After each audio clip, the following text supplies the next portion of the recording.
Ito naman mga makabagong teknolohiya at inobasyon sa automotive industry ang itinampok ng iba't ibang negosyo sa isang manufacturing expo. Silipin natin ang ilan sa mga to.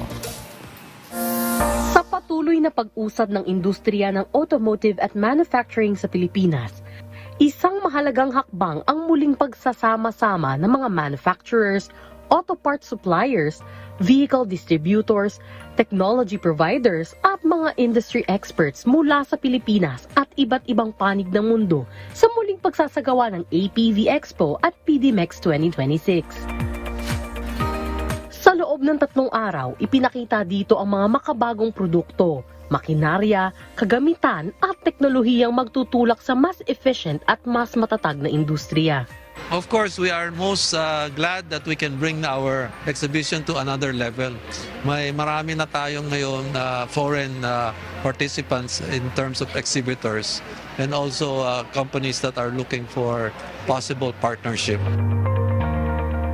So this is a manufacturing show alongside the automotive parts trade show, and we want to bridge the gap between manufacturing and trading, so that there is more focus and more opportunity for our international customers to not only trade but also invest in the Philippines.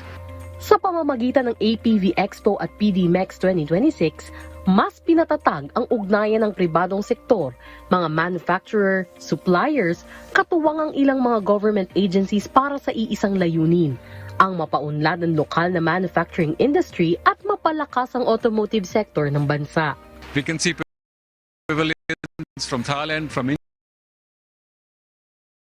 international customers from Southeast Asia and parts of Europe as well, including Japan. You can see from the visitorship that it's off to a very strong start. These are people who are looking to forge relationships from international as well as local partners. With the new development currently, the government has new IPP, the investment priority plans, tsaka yung Create More law, which are all geared towards encouraging manufacturing and business in the Philippines.